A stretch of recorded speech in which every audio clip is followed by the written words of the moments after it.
What's up, everyone?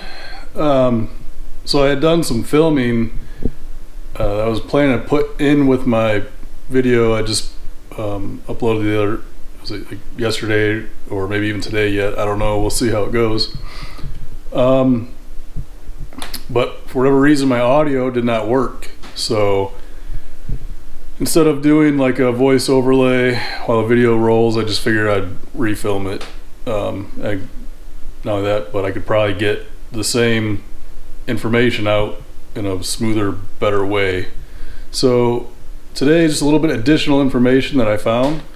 And I will say I have to eat a little bit of crow, because in my previous video, you might remember when I said that, oh, there's no way Ford would produce something with a 1/4 inch of tolerance. Well, you're gonna see what I came to find out, and I'll show you that right now.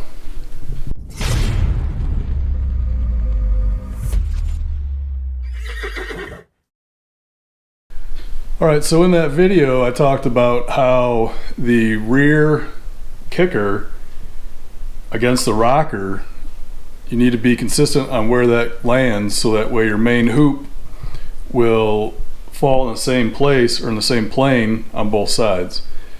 So what I pointed out is that you could measure from this tip of the kicker to the seat bulkhead. Well, if you look here, you can see that I got about a finger width. Well, over here it's a much bigger gap.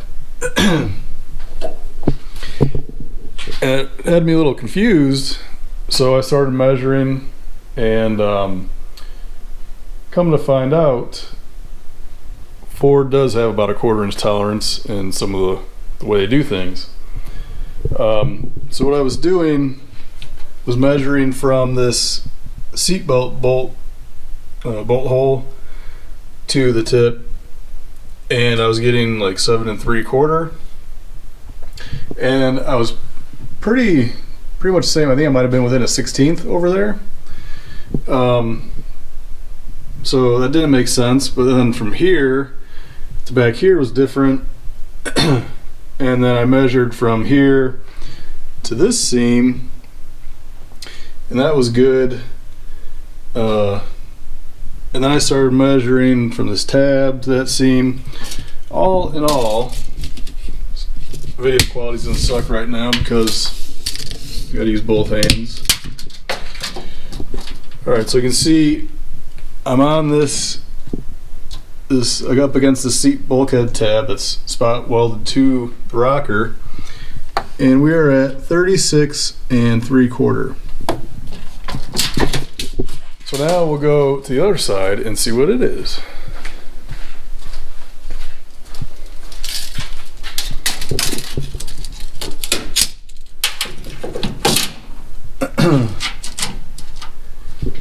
And you can see that it is at 37. And it kind of explains some things to me as far as why this gap here, which I can fit, 1.5 or 2 fingers in, is so much different than over there. And then I started noticing some other little things, like you can see that, I get closer on it, you can see how close this face is to this tab here. And then if we go to the other side, you can see it's not the same. You see how much farther it sticks out than over on the other side. So apparently Ford does allow a 1/4 inch in some of their tolerances. Now I don't know about like suspension points and all that stuff, but I would imagine this is more of a less critical tolerance, that they wouldn't, all you're doing is you're putting your seat cushion on it and carpet. But it explains a few things, but you can see that you need to measure in a variety of different locations to make sure that everything is consistent and accurate.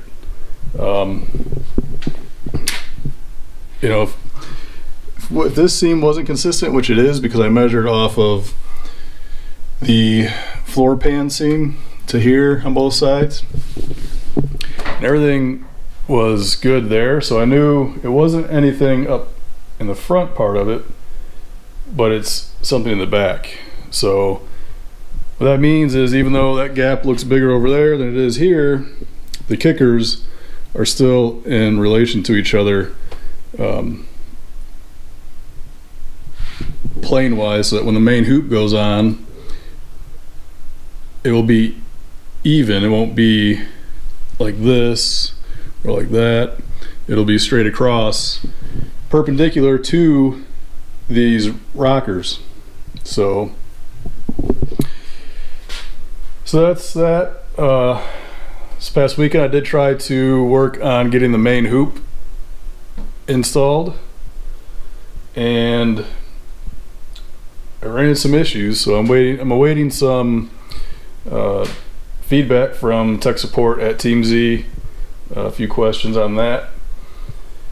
Other than that, I'll just have to try and get a little bit farther this coming weekend and see where we get. So everybody have a good week. Take it easy, get in the garage, cut up your car, and weld it back together. See ya.